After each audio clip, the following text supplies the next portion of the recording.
The BS Report is a free-flowing conversation that occasionally touches on mature subjects. First of all, This is the BS Report with Bill Simmons. it might be cool, I don't know. And if it's not, I don't care. The BS Report with Bill Simmons. Bill Simmons works for ESPN. He's also named the Sports Guy, and he writes a comical sports column. He must be a popular dude. The BS Report. It's got a real dirty sound, like a rusty steak knife cutting through a well-aged steak. Now. Here's Bill Simmons. Welcome to the BS Report. This is part 2 of our conversation with Patton Oswalt. If you missed part 1, check ESPN.com or iTunes. Here we go with part 2. I did feel bad for you that you were a movie usher during a really bad time for movies. Oh, God, I know. If you had been 3 years earlier, you would have had the heyday of that 83, golden 84, summer. 85. I know, which were like some of the Yeah. best summers ever. No, Instead, you got like the late 80s. It was just late terrible. 80s, one of the worst times ever for films. I Really? mean, just painful. And music. It was like our whole pop culture, everything collapsed. For a while. Yeah, because we hadn't gotten into, we hadn't, Sundance was still kind of a dream, and the idea of independent cinema getting a wide audience was a weird dream, and the idea of, the pop music and rock and roll had be once again, just like it did in the late 60s and in the late 70s, had gotten big and bloated and unmanageable, and we didn't have our Ramones yet, to come and wipe it all away for a little bit. We didn't have grunge to come along. There was Paula Abdul, Milli Vanilli. Oh, God, Jody Watley. Yes, it was never ending. And everything had that horrible drum machine to it. It all had the same, and people that you liked, like Stevie Nicks suddenly is doing, all these, and Heart. Remember, you listen to Heart's early stuff, and it's like, man, they're playing those instruments. Oh, yeah. They're singing. I mean, this is a band playing. And then you listen to their comeback stuff, and they don't even need to be there. Everything was ruined. Yeah, and the montage sequences of movies just were out of control. Got the dog to work out and do your stuff, but I get it, but do. Yeah. Yeah, that was pretty much it from 87 to 90. So yeah, I felt bad for you that was your era. That was really my could have been a summer. special time for you. Was it 85? Yeah, I know, but I got exactly I'm sure there'll be some nostalgic film or book about that great summer as an usher. I had the bad summer as an usher, where that's why I turned to drink and drugs so hard, because I couldn't go watch Who's That Girl again, or sit through Jaws: The Revenge. What did people think of the zombie spaceship wasteland analogy? What have been the criticisms that you got? Some people have liked it. A lot of people have said, and I can't disagree with them totally, is that I didn't quite tie them together or make it clear which one is which or how they affect people creatively as strongly as I believe they do. Because, again, it was something that has really affected me personally, and it's something that I've seen in my own work. I may have fumbled a little bit in making it universal, or making it more universal, but again, it kind of came out of me in a burst, and then I didn't, Do you want to explain it, or should we save it for the book? I mean, I don't want to make it microwave. There's plenty of examples. But... basically what I'm saying is when especially young nerds are starting to do their creative work, either writing or filmmaking stuff, they don't quite know how the world works yet in their early teens, as none of us really do. We don't know what it's like to pay a utility bill or budget your paycheck or, stuff like that. So they need to wipe the world out before they start writing their thing. So their first work is always either set in a zombie apocalypse where the infrastructure's still standing, but there's no laws except whatever you carry on your back, or a spaceship where they just leave the planet altogether. They create an alternate universe. Yeah. Or a wasteland where they've wiped the world out, and you pick through the debris to get what you need and kind of move along, and you got to rebuild society from the ground up. And your theory was that teens, as they're trying to figure out who they are, especially the type of teen that you were, they go in one of those three directions. They pick one of those paths. I mean, there just seems to be, amongst that subset of teenager, those are the three things that really attract them. Either a zombie type thing, which I just throw vampires into that same world. The Twilight books are just basically zombie. Same genre. Yeah. spaceships. That's your Star Wars or Wasteland. See, I think here's my criticism. I couldn't figure out where I fit into the three, and it was almost like I needed a fourth category for the super duper sports nerds. Well, to me, the Wasteland, I guess, was the closest. Well, yeah, but except sports nerds always have that. They talk in terms of almost extraterrestrial abilities. In their heroes and in themselves. So you think it's spaceship? It's totally spaceship because especially if you look at how the great sporting events matches are always described as if they're almost like galactic wars. The visiting team or the invaders. These guys have got to defend their home turf. It's just Mars attacks, but with human beings. I even heard. I was watching the documentary about Reggie Miller. Yeah. And they talk about that. There's that classic moment where he scored like 8 points in, I don't know, a minute. Remember when Spike Lee was taunting him and and then one guy goes, yeah, Reggie Miller. Reggie Miller stepped into the phone booth and out popped Superman. It's like, okay, yeah, because he has extraterrestrial powers and he has traveled to this hostile alien city to do battle on the court. And if you notice, that's interesting. All right, in a lot of space opera stuff, when the hero has to battle some other warrior or something, it's always done in an arena type setting.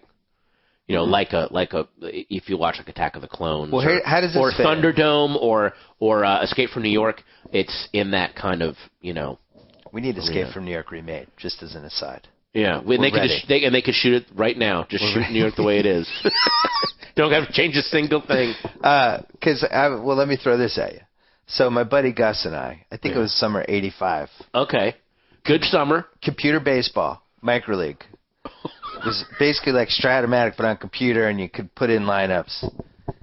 And they only had I don't know how many teams. We played a whole 162 game season of the 69 Mets versus the 75 Red Sox and kept stats. Yeah. Where does that fit in the zombie spaceship wasteland? That's a total spaceship. You're basically building a galactic armada. You're looking at it at this computer screen, and you're sending these armies to clash. You're keeping the statistics, kills, losses, whatever. Sporting events, the big ones, are just galactic wars. They really are, because they represent a whole city. Yeah. The cities become people's worlds. These are clashing worlds, And then there's people that are traitors to their own kind. The whole LeBron James things is basically a guy. If you live in Cleveland, LeBron James, it's War of the Worlds, and he just made a deal with the Martians. Oof. That's exactly how people were treating him. It's galactic warfare, and it's treated on those terms of. We wiped them out. We annihilated them. They sent on offense down. Our defense cut them to pieces. I mean, those are especially if you watch the way football teams go at each other. Those are warring armadas in space, just about to start smashing into each other. So Ethan Hawke in Reality Bites zombie. Yeah, well, he would think of himself as a zombie in that I'm just he'd want to be a zombie. I'm just picking through this empty culture that people think is so, because a lot of things too with zombies, especially communities, is we look.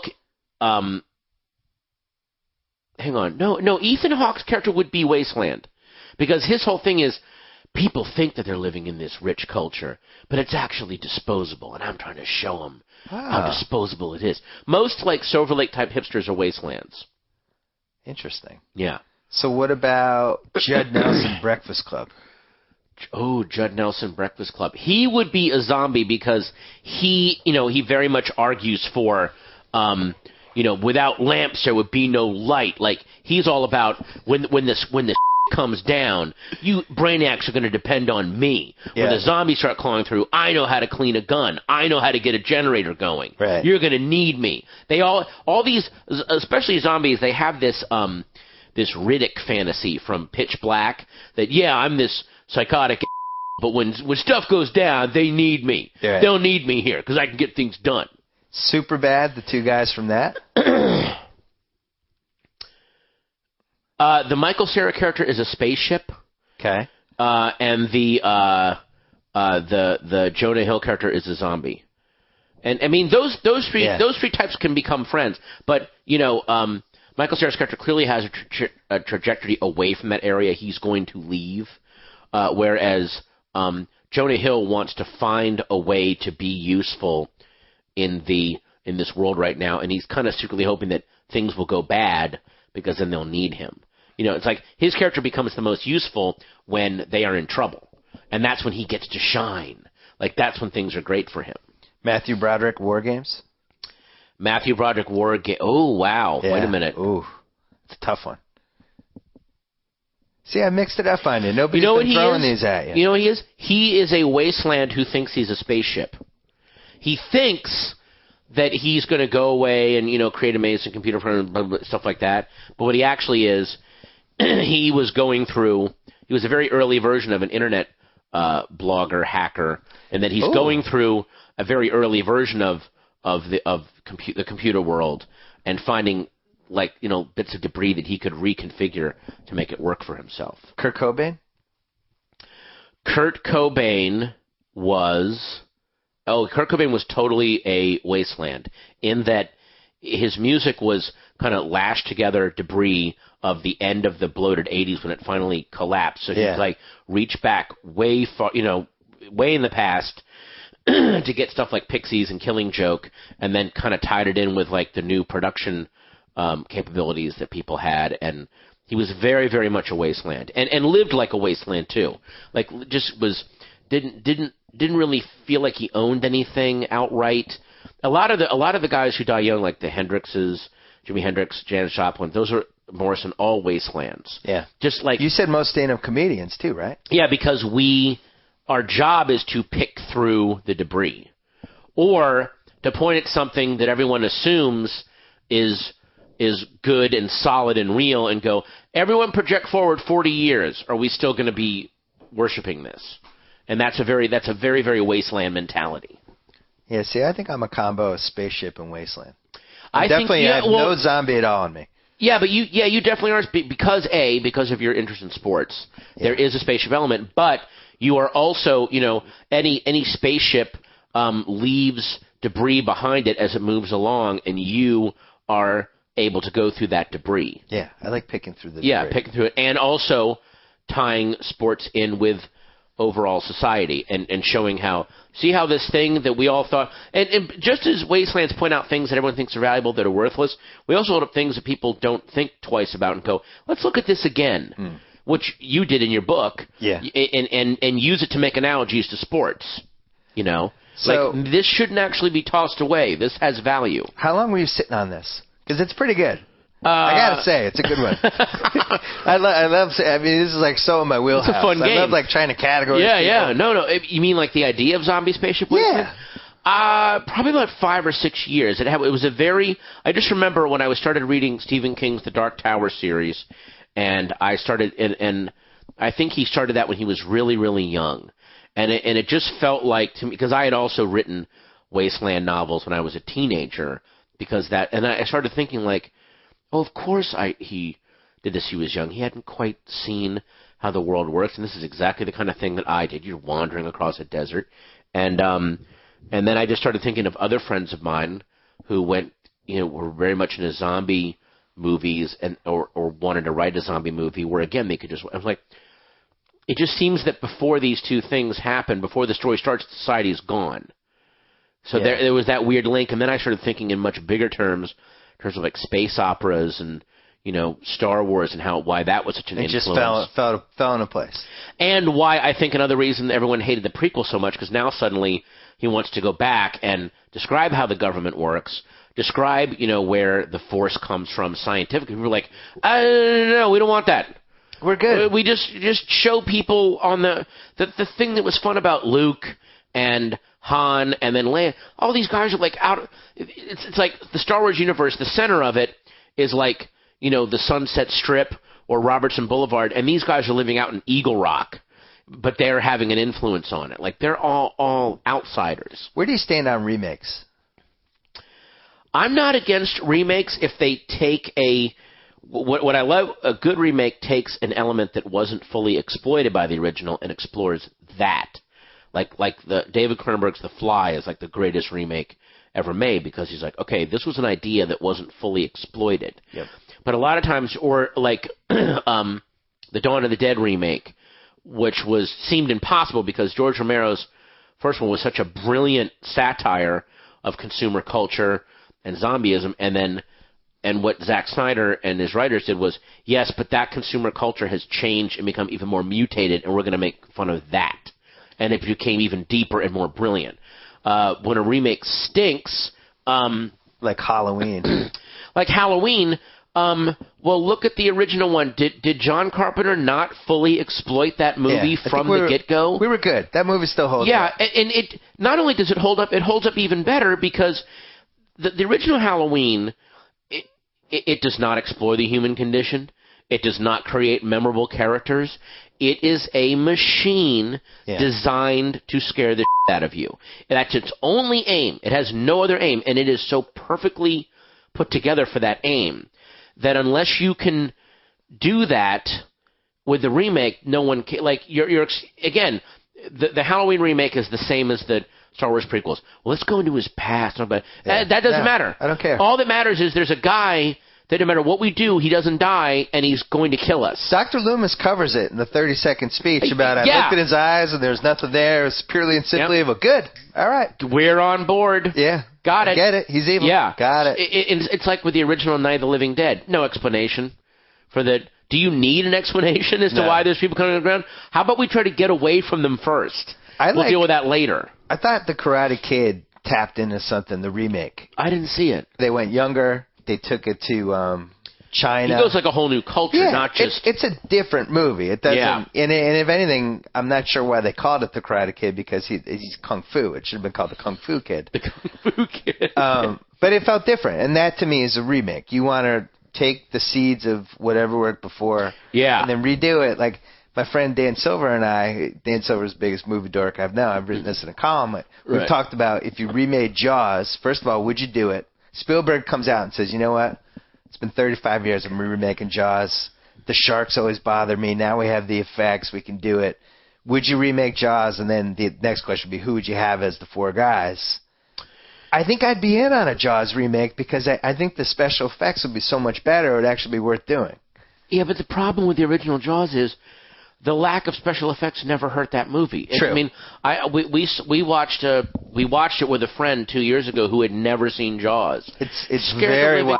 Yeah, it's still really good. And again, it has a weird, they set up the first 2 acts of the movie of here's this little town and we're trying to defend it, and then boom, it's 3 guys out at sea, and those actors are all perfect, and unless I can't think of, do we have a Roy Scheider right now? No, Roy Scheider's actually the hardest every man part. that you just root for, but is also a guy that is handsome as he was and is physically fit, that is willing to play a guy who's scared out of his element. Do we have a guy that, maybe, I bet John Hamm could pull that off. Maybe. Oh, because there's a couple different incarnations of John Hamm. You're saying the weaker John Hamm.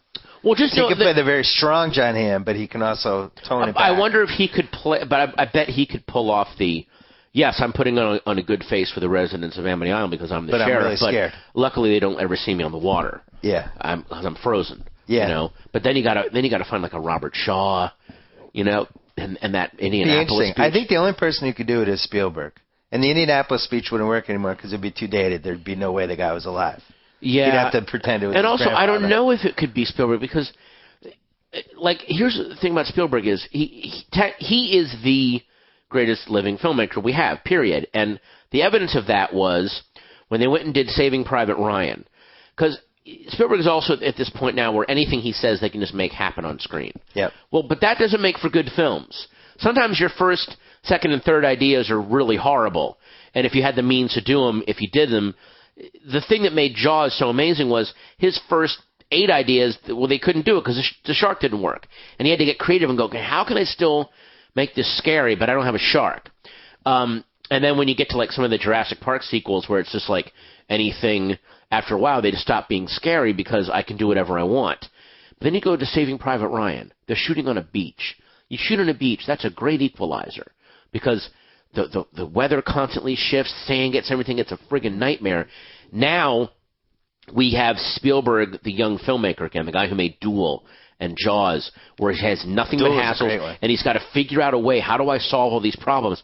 That opening sequence of Saving Private Ryan is some of the greatest filmmaking ever done. And it was because Spielberg had nothing but problems again, and young gunslinger Spielberg came to the plate, you know? So if there's a way to artificially create hassle for Steven Spielberg, you get the greatest film. Catch Me If You Can is an amazing film because he basically was prepping another film, and he goes, I've got this tiny window. I don't have time to really overthink this. I just got to get this thing shot, and he's just this amazing gunslinger. Yeah. And that film is so watchable because it's so simply done, and you're so drawn into these characters. That's been, you know what I mean? It's been fun. My daughter is just old enough now that we can start diving into some of these movies. Yeah. Jaws, I had to cover her eyes for the Robert Shaw chopped in half scene, but everything else is pretty, it seems scary, but you don't actually see anything. Raiders of the Lost Ark we haven't watched yet, but that's another one that, we're getting close. How old is she? She's 5.5. Yeah. You gotta wait a little bit for it. Because Raiders of the Lost Ark is... maybe wait till like you forget how violent that movie is. Oh, yeah. Until you see it again and go, oh, good Lord. Right. Wow. Big, bold, sweaty guy near a propeller. Whoa. Okay. Oh! I wonder what's... Oh, God. But it's my friend Sal. His son got seriously into the Star Wars movies. Yeah. So he was watching those again. It's like, those are fun movies to kind of relive. If I had teens, kids like 13, 14, I would let them watch Halloween, the original one, because there's really no violence in it. Really isn't. I mean, Halloween today, his original version would be PG-13 at best. Yeah. There's like one bare boob, and the rest is just like old-fashioned, just pop-up scares. Yeah. But there's nothing graphic about the violence. It's all very 1940s style. The car scene's kind of brutal. When he gets that that's a little grim, tough. But the rest is just like, ooh. The part that always frightened me for some reason, there's a lot of scary parts, is when Loomis and the nurse are driving up to the insane asylum and they suddenly just see the patients out on the lawn at night. That is so, there's something so eerie about that. It's so unsettling. It could have been its own movie. Oh, God, they're just out on the lawn. Where do you stand on Walking Dead? Love it. Because, you know why? Because it's an adaptation. This guy, Robert Kirkman, amazing comic book writer, wrote a great comic, and is still writing it. It'll never end. He's just writing this huge ongoing series, The Walking Dead. It has no end. Just keeps going. So it could conceivably go for 10 seasons. Yeah, well, it can go forever, essentially. But what they did, they said, this comic book is great. It is great the way it is. We're going to use some of these characters. We have other ideas for stories that will work better on TV. And it's the whole problem with the Watchmen movie. You don't take a book like The Watchmen and then film it frame for frame to match the comic. Because it works in the comic book, it will not work on screen. Is that the biggest wasted opportunity for you? Somewhat, yeah, because what was so wasted and so tragic is if you watch the opening credit sequence, which is the one thing that isn't in the comic book, that is brilliant because he is now interpreting it and adapting it. And it's such amazing filmmaking. It goes back to the stuff he did in 300 and Dawn of the Dead when he is interpreting material and adapting it. And then it goes right back into, I am literally going to shoot this the way it's framed in the comic, which works in the comic, doesn't necessarily work on film. Are you like the go-to guy in your group for any time anybody tries to turn a comic book into a movie or TV show? Like you're the final opinion? No, I mean, go to you? Unfortunately, or fortunately for me, I'm in a big group of people that really does follow comics and movies and cares about them, and we have very strong opinions. I wouldn't say that my opinion is the final opinion, but people throw it at you like, hey, did you hear what's going on here? They're making us so-and-so. I've had lunches with certain actors who were like, hey, they're offering me this. What do you think I should do? I'm like, well, how are they approaching it? And they're like, they're going to do it this way. And I'm like, stay the hell away from that. You don't want to be a part of this. It's so funny. Like, they'll just keep, like, The Incredible Hulk came out. It sucked. And then they're like, well, we're going to make it again. It's like, It just came out. Now it's out again? But that's the culture we're in now. You can just... Because Spider-Man is coming out again. I just saw Spider-Man. It's the idea that you can just erase and redo things now. It doesn't feel like it's this... films don't feel like sacred texts anymore. Well, that goes back to Jaws. I mean, if it feels that way, then... I think Jaws and Godfather and 48 Hours, I think all these movies are going to start getting remade. Oh, God. I love how I threw 48 Hours into those other two, but I had to. I hope that, like, Jaws and The Godfather remain kind of the Shakespeare of movies, the way that people have said there's been a million different versions of the Bible where they'll put it in, like, hip-hop slang or try to do stuff. But Shakespeare is always treated as a sacred text for the most part. Sometimes they'll use the plots, but they will never take his words. Let's make his words easy. Let's do a Hamlet where he goes, should I kill myself or what? Nobody would do that version of Hamlet. So I just hope that there is a small handful of movies, Jaws especially, that are just looked at as, let's just leave that, let's make that Shakespeare. Let's just not touch that. It works. It just works. And there's even movies, like, that's why I think that, like, Kenneth Branagh's Frankenstein and that Benicio del Toro Wolfman, they remade movies that they didn't pause to go, the original ones really kind of work. Yeah. That, unless we can do some new interpretation or do that one better, that's going to kind of stay the way it is. Well, you're a Warriors fan, right? Yes. Because you mentioned that in the book. Well, and they did that terrible Blu-ray where they added like a weird comic book thing to it.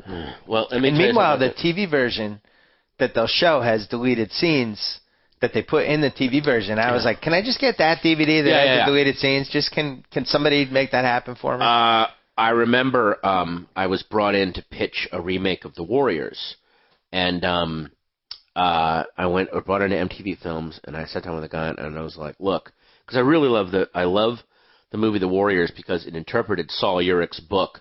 Saul Urich's book is very down on the Warriors. It makes them out to be these idiots, and he clearly doesn't like his characters, and it's just kind of sad. So, and then I read that, and it's in the book, his book. That one of the Warriors is reading a comic book, Xenophon. Is it called the Anabase? I forget the name, but it's a group of Greek warriors, and they're invited to this giant conclave by all the barbarian tribes, who basically go, all of us together could sack Rome. We could just take Rome out. Yeah. There's more of us, and we should be controlling it. And then the leader who's organizing this, whose name might have been Cyrus, he gets killed. This group of Greeks are blamed, and they have to fight their way across the landscape to get back to their territory. And I said, there's your remake. Set it in that time, because now you've got excuses to be, you got a bunch of really hot dudes, and then they've got to fight their way. They could go up against hot Amazon warrior. There were Amazon women. There were female tribes. And it's different than the original. Yeah, it's the same story, but it's totally different. You have the excuse to be crazy graphic violent, because historical violence for some reason, people are like, well, that's how it was back then. That's how it, and then the guy's like, oh, I don't know. We were thinking more of like a futuristic kind of hip hop swirl, and I was like, no.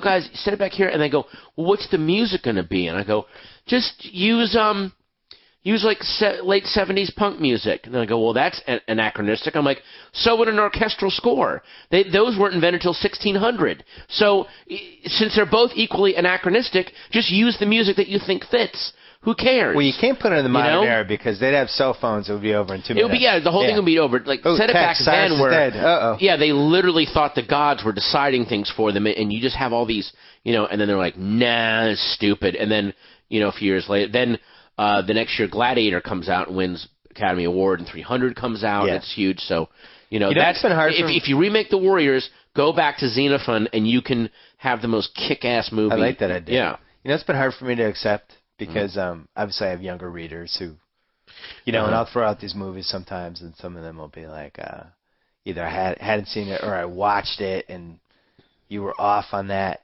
And you forget, like, for our generation, you watch The Warriors, and when you watch it now, it's still you're watching it like you were when you saw it the first time. Yeah. somebody who's 20 watches The Warriors, and the whole time they're going, well, I just text somebody. Well, I'd use my cell phone. Yeah. Well, that's stupid because they could just stayed here, and it's they almost can't go back into that time when those things didn't exist. It's too hard. Or there'd be a website where they chase them down. I was watching Falling Down last night, and he has to keep stopping and getting change for a cell phone, to a payphone. Yeah. Call his wife. The whole movie, the whole plot is set in motion because the guy won't give him enough change for his phone call. Yeah. Oh, that's right. And that's what pushes him over the edge. And now you're like, oh, this is so. Well, I've said this before. The most dated movie is The Net. Oh, The Net feels like it came out 100 years ago. It's the internet. You can erase your life.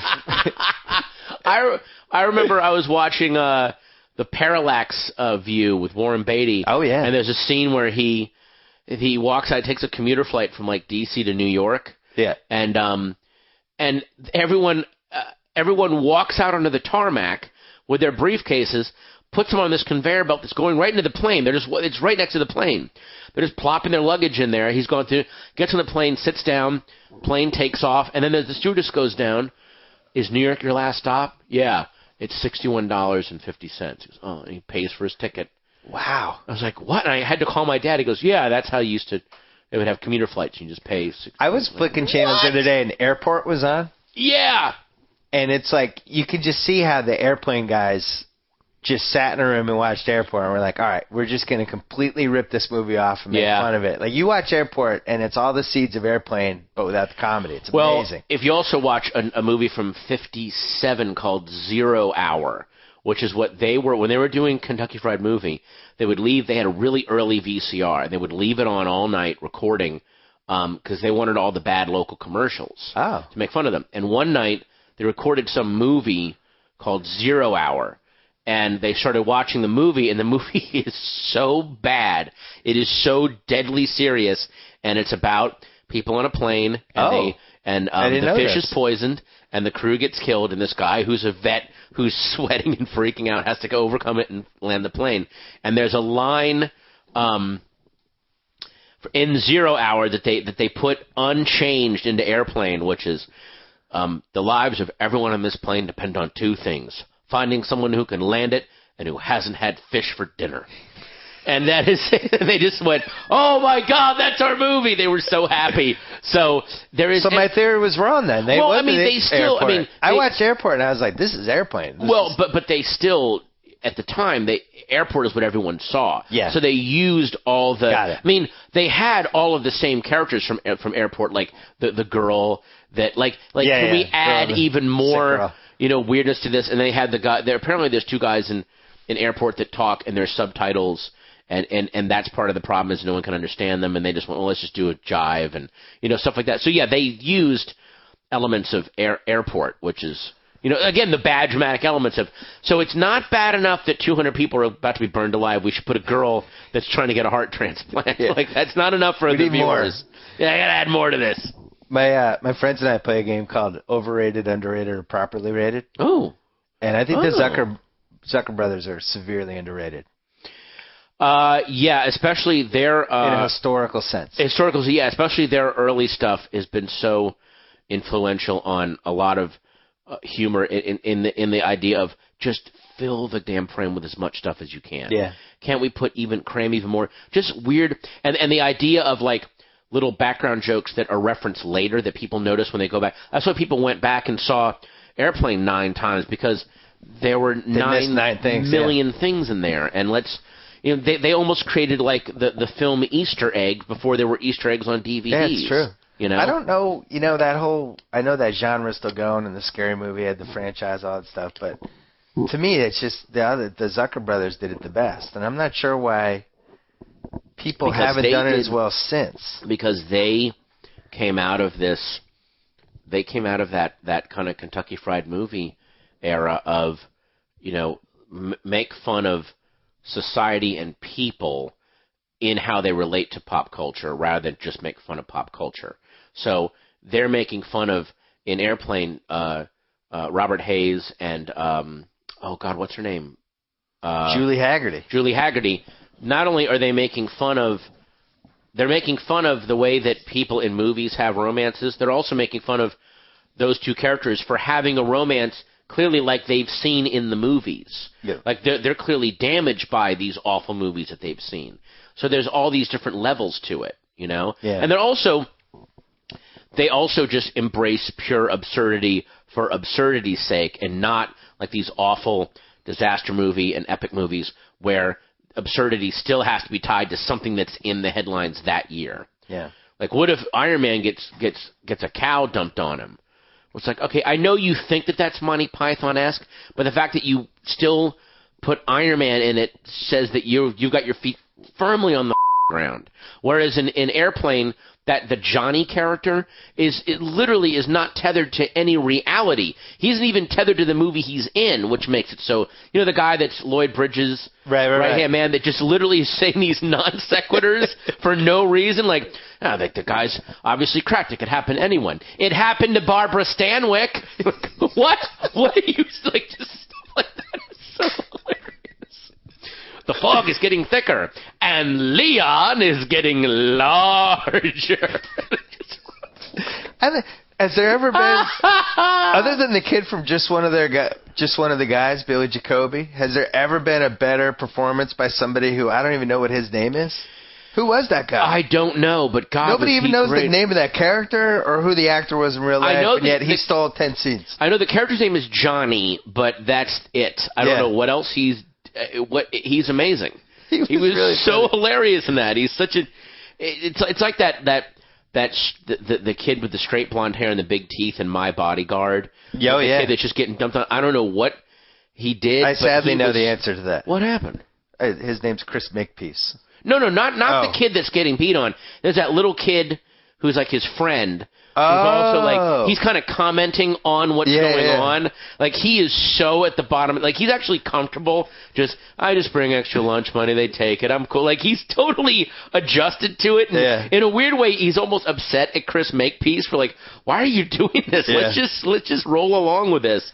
And you know what is a genre? God, he's so great in that. A genre, like you talked about, 0 Hour. Yeah. You know, they're really not making movies like that anymore because everybody's so self-aware now. But there's one channel that's not self-aware. Sci-Fi? No. I haven't watched Lifetime? Yeah. Yeah. I don't know if you saw The Craigslist Killer. Oh, I was going to tee with that. We saw the ad for that. My wife and I were dying. It was so... My wife's watched it twice. She loved it. It was ridiculous. It's like Lifetime... never got the self-aware memo, or they're geniuses, and it's one or the other, and I don't know what it is. I don't think they got, because they had my two favorite titles for TV movies, which I'm sure you know. One of them, the all-time classic, is Mother May I Sleep with Danger, with Tori Spelling, and love the other one is Baby Monitor, Sound of Fear. There's a website with all of these, and it's fantastic. But Sci-Fi is also awesome because they. I talked to a guy who has directed movies for them, and they give you like it's Roger Corman all over again. It's Grindhouse. It's just they give you $1 million. You go to the forests of Czechoslovakia. You have some washed up guy from the 80s that kind of starred in one thing, you know, and then you have a giant monster and he fights it, and that's it. And now they're doing these weird combos like, you know, Insecta-Snake.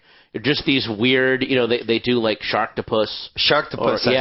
And now they're doing, it's Tiffany and Debbie Gibson are in some movie together, some sci-fi thing that's coming down the pike of two giant monsters fighting in there. So it's awesome. It's crazy, weird stunt casting. The only other thing I wanted to mention from your book is a concept I really liked that was kind of thrown in there, but I enjoyed it. Oh, what? Fast forwarders. Yeah, that's... Explain that one to the audience. I thought that was good. It's a thing in L.A. You've seen this. Obviously, you've seen this. It's these people that this town attracts. This town attracts a lot of really talented, creative people that do come here because they want to make movies and do good TV and act and stuff like that. It also attracts people that they have no talent to speak of. And they don't even have any interest in acting or writing or anything creative. But what they have is this insatiable desire for all the rewards that those things bring. Yep. And because they're good looking enough, they just go, I'm just going to fast forward to me having the awards. They grab the remote and they just press the FF. Just want to go right to me getting into Hyde, me being mean to valet parkers, me looking good at Crunch Gym, I'm not going to contribute anything creative. I'm not going to say anything startling or original, but I'm going to be at all the parties. And you see these guys. It almost feels like clubs hire them. Levi Johnston. To or whatever his name is. He's one of those. You know what? At least Levi Johnston came at it by accident. I mean, I think there are people that they literally have a plan where they're like, I clearly don't have any talent. I don't have any desire to go through the years it takes to get it. The Kardashians are a perfect example. Example. I just want to be in magazines and be famous. Well, what do you like? What do you like to do, Kim? I don't know. I just want to be famous. I'm good looking, and that would be enough. Yeah. It's Paris Hilton looking at a menu and then throwing it down, going, "I hate reading." Well, the reality show, just that taken off in the last 10 years. And it enabled all of these people. And it's all it is enabling and justifying and fueling people that we don't know about yet. If you think Kim Kardashian or Paris Hilton are bad, wait till what's coming. Oh, they're apprentices. The thing, and again, like we all thought Paris Hilton was the worst thing possible. Oh, yeah. And then and now we almost feel sorry for Paris because Kim Kardashian just shoved her out of the way, and then something even more evil is going to shove Kim out of the way. We're going to end up feeling sorry for her. Kim was Paris 2.0 with sisters. Yep. And there's going to be something a Paris 3.0. Yeah, something worse is coming down the pike. It's like AOL. Yeah, it is. If it gets to 10.0, we're in trouble. Yeah, then probably not a lot of subscribers. Yeah, left. That's the singularity right there. I like that, though. It is true out here. Like, but, I think you look at a movie like Swingers, which came out in 96. Yeah. And those guys, that was kind of the last, maybe there was a couple years after, but that was the last generation of people seem to be in it for relatively good reasons. Yeah, and you know what? That movie, just like Wall Street, just like Reality Bites, the Vince Vaughn character is ultimately set up to be this kind of sad joke. That the thing that gets oh God, why am I blanking on his name? Jon Favreau? Jon Favreau's character is that he finally just throws aside all the dumb Vegas crap and just is honest and straightforward and tries to enjoy life. And yet people were like, I'm going to be like Vince Vaughn. They're like, no, Vince Vaughn brilliantly plays that character in a winking way to go, don't do this. Yeah. This is a terrible way to live. That's why they had the last scene in the movie. Like he the mom and it backfires on him. He totally gets steamrollered, but no one saw. They're just like, yeah, that's how I'm going to be. That'd be a good list of characters. Characters that got interpreted incorrectly. Yeah, they're like, no, we meant this guy to be wrong, and like, no, we kind of dig him. All right, so the book is called Zombie Spaceship Wasteland. I would dare call it autobiographical to some degree, semi-autobiographical. Yeah, mildly autobiographical. Yeah, it's a comedic-based autobiography. Does that make sense? It's autobiography with jokes. You centered on everything that was all the build-up to where you are now, but you never wrote about actually when you became successful. That's which I thought was interesting. Man. Yeah, you left it open. Yeah, it was like Halloween 1. He looks out. He's like, oh, he's not there anymore. Wait a minute. And then the music starts, and we show all the places I've been, man. So what do you call the sequel, then? You got to come up with another 3-word fun game gimmick. Oh, yeah, that is true. Don't take overrated, underrated property. Yeah. I'll sue you. Oh, God, what should I call it? Maybe I'll just call it Sequel Part 2 Again. Just give it 3 more names. Well, I enjoyed it. I'm glad you wrote it. And I got to say, I thought writing was good. I was impressed. Thanks, man. You did. You took that means a lot coming from you because you can write. So thank you. When you read stand-up comedians that write books, they're normally written and it feels like a stand-up comedian wrote. They're always enjoyable, but the language, I actually felt like you were a real writer. Oh, dude, thank you. And I don't mean that in a condescending way. No, are you kidding? I'll take that. Thank you. Because I think it's hard to balance both parts of your brain, when you write versus for what you do for a living, and you're coming up with, big picture stuff and then set up. So I was impressed. Thanks, man. Let's shake hands on the air. Let's shake hands. Boom. And not hug. Yes. Come back again, though. I'd love to. No, we should definitely keep kicking this around. That was fun. Yeah, it was fun. All right. Thanks. All right, man. Thanks. So I get to sign off. Whoa. Thank you for downloading the BS Report with Bill Simmons. Too much fun. Check out more podcasts at the iTunes Music Store or at Pod Center at ESPNradio.com. Peace out.